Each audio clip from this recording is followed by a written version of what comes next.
राहुल राहुल यहाँ जल्दी आओ। तभी वहाँ राहुल आ जाता है। क्या हुआ माँ, आप इतने गुस्से में क्यों? अपनी बीवी के कारनामे तो देख। मैंने इसे कहा मेरे कान में दर्द है, इसके लिए कुछ दवा लेकर आ जा, तो ये क्या लेकर आई है? कान के झुमके। अरे मधु, तू कान के झुमके लेके आई है।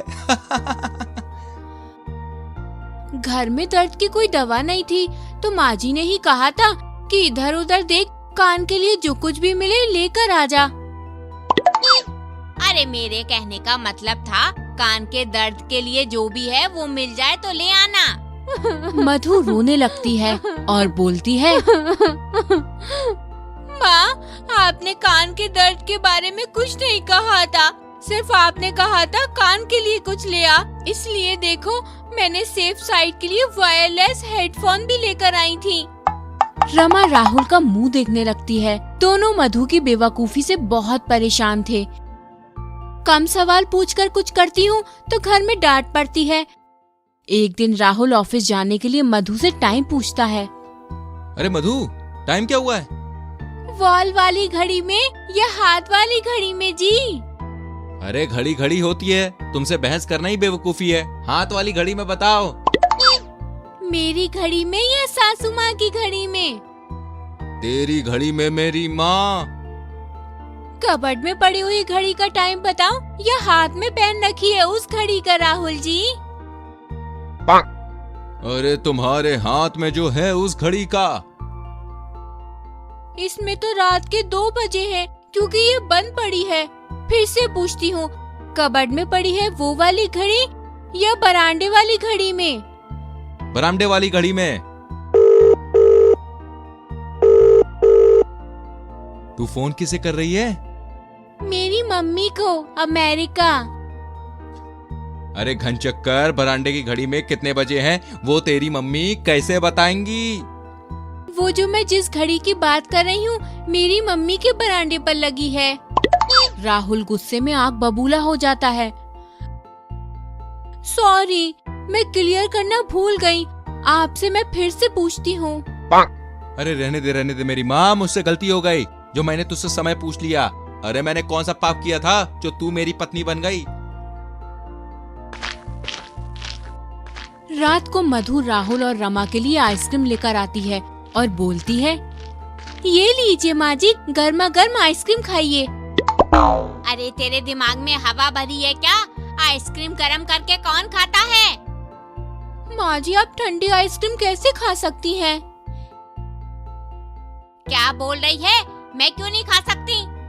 अभी थोड़ी देर पहले मैं आपके लिए ठंडा सूप लेकर आई थी, तो आपने बोला कोई भी चीज गर्म हो तो खाने में मजा आता है बहुत। अब मैं आइसक्रीम गरम लेकर आई हूँ तो आप मुझे डांट रही हैं। मैं तो तंग आ गई हूँ आप लोगों की नई नई फरमाइश से। आज आप बता ही दीजिए कि आप चाहती क्या हैं? अकल का सूखा समंदर, तुझसे मैं कुछ नहीं चाहती। मेरी माँ, मुझे माफ कर दे। माँ, आप मुझसे बड़ी हैं, आप माफी मांगती हुई अच्छी नहीं लगती। बस आप अपनी गलती मान लीजिए। तेरे दिमाग में गोबर भरा है, गोबर। माँ जी, आप तो हमेशा ऐसे ही बोलती रहती हैं। असर तो तुझ पर तब भी नहीं होता। फिर एक दिन मधु की बेवकूफी ने तो हद ही कर दी। अरे देखो तो राहुल, कमरे का क्या हाल बना रखा है। ये लैपटॉप कितना गंदा हो गया है, क्यों ना मैं इसे धो दूं? मधु लैपटॉप को सर्फ के पानी में डुबोकर धो देती है और कपड़े सुखाने वाली रस्सी पर टांग देती है। तभी वहाँ राहुल आ जाता है। मधु, अरे मधु, ये तूने क्या किया? मेरा लैपटॉप? हाँ, इस पर बहुत धूल मिट्टी जमी हुई थी, तो मैंने सोचा इसे धोकर सुखा देती हूँ। सही किया ना मैंने? अरे पागल औरत, ये लैपटॉप है, इसे धोया नहीं जाता। सच में तू पागल है क्या? मेरा दिमाग ही खराब था जो मैंने तुझसे शादी कर ली। तभी वहाँ मधु की सास रमा आ जाती है। बहू, कभी तो अपना दिमाग लगाया कर। तुम्हारा दिमाग तो म्यूजियम में रखना चाहिए। मधु मुस्कुराने लगती है और पूछती है, वो क्यों माँ जी? वो इसलिए क्योंकि तुम्हारा दिमाग कभी यूज ही नहीं हुआ है। तभी वहाँ मधु के ससुर जी आ जाते हैं और बोलते हैं, अरे तुम दोनों जब देखो बहू को डांटते रहते हो। इतनी समझदार बहू से कोई गलती हो गई तो इस तरह से उसे क्यों डांट रहे हो?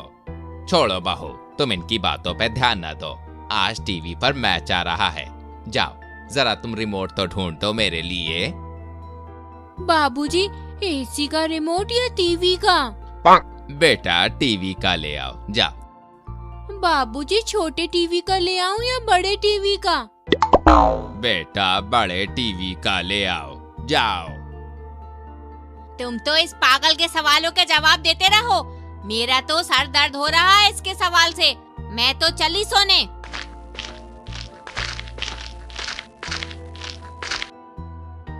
रहने दो बहू, मैं खुद ही रिमोट खोज लूंगा। तुम अपना काम करो। अच्छा ठीक है बाबूजी।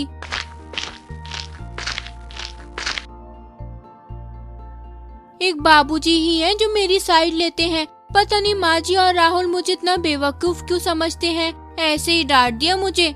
देखो दूध धुलने के बाद ये लैपटॉप कितना चमक रहा है। राहुल और मधु के सास मधु की बेवकूफी से बहुत परेशान रहते हैं।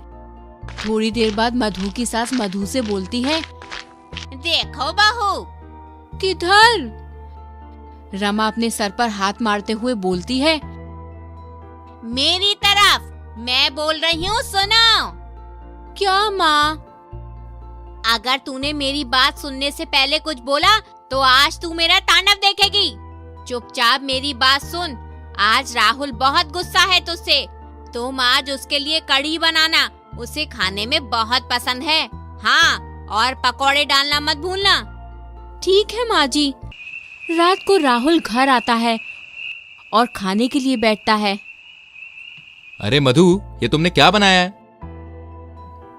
माँ जी ने ही कहा था कढ़ी बनाने को। अरे कैसी कढ़ी है ये? इसमें पकौड़े तो है ही नहीं। मधु की सास मधु से पूछती है, तुम्हें मैंने बोला था ना कि पकोड़े जरूर डालना। डाले थे ना माँ जी। पर कहाँ गए? खिड़की के बाहर।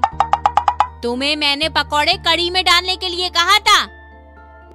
नहीं माँ जी, आपने कहा था कढ़ी बना लेना और पकोड़े डाल देना, पर आपने क्लियर नहीं कहा था कि कहाँ डालने हैं, इसलिए मैंने धूप में बाहर डाल दिए। हे ईश्वर, किस जन्म का बदला ले रहा है तू?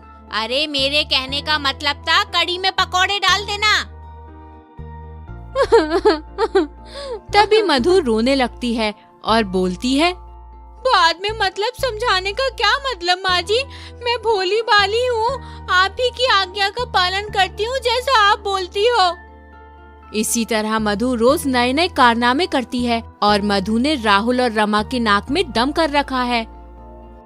फिर एक दिन मधु के पड़ोस में रहने वाली इशिका आती है। माफ करना मधु, इस वक्त मैंने तुम्हें परेशान किया। वो क्या है ना, मैं सब्जी बनाने बैठी थी तो देखा कि मिर्ची ही नहीं है। मिर्ची मिलेगी क्या? हाँ हाँ, क्यों नहीं मिलेगी, अभी लाती हूँ ना। हरी मिर्च चाहिए या लाल मिर्च? दोनों ही दे दो, जरूरत पड़ सकती है। लेकिन घर में तो सिर्फ हरी मिर्च है। फिर पूछ ही क्यों रही थी, हरी मिर्च लाऊं या लाल मिर्च? कितनी हरी मिर्च चाहिए? 1, 2, 3, 5, 10? मधु, कितना सवाल करती हो यार, 10-15 ला दो। मधु इशिका को घर में ले जाती है और बोलती है, अब क्या बताऊं इशिका, तू ही बता। कम सवाल पूछकर कुछ करती हूँ तो घर में डांट पड़ती है। मैं कितना ध्यान रखती हूँ सबका, फिर भी राहुल और माँ जी मुझे बेवकूफ समझते हैं। वो तो तू है ही। क्या कहा? नहीं नहीं, कुछ नहीं। मेरे पास एक कमाल का आइडिया है जिससे तुम्हारी सास और पति तुझसे खुश हो जाएंगे। क्या आइडिया है इशिका, जल्दी बताओ। इशिका मधु की बेवकूफी का फायदा उठाकर उसे बेवकूफी से भरा आइडिया देती है। फिर जब रात होती है तो मधु मिर्ची जलाकर पूरे घर में धुआं धुआं कर देती है। अरे बहू, ये क्या कर रही हो? पूरे घर में मिर्ची का धुआं कर दिया। ये मिर्ची क्यों जला दी तूने? मुझे मारने का इरादा है क्या? सासू माँ, ये नुस्खा है, आप इसका कमाल बाद में देखना।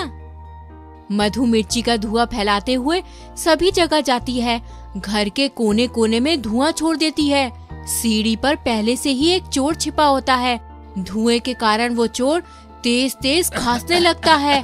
धुएं से उसका बुरा हाल हो जाता है। चोर भी खांसते हुए बाहर निकलता है। अरे बाप रे, मर गया रे। अरे बहू, ये कौन है? घर में चोर आ गया। बहू, बहू। शोर सुनकर मोहल्ले के सभी लोग जमा हो जाते हैं और चोर को पकड़कर पुलिस के हवाले कर देते हैं। मधु बहू, आज तुम्हारी बेवकूफी ने हमें चोर से बचा लिया।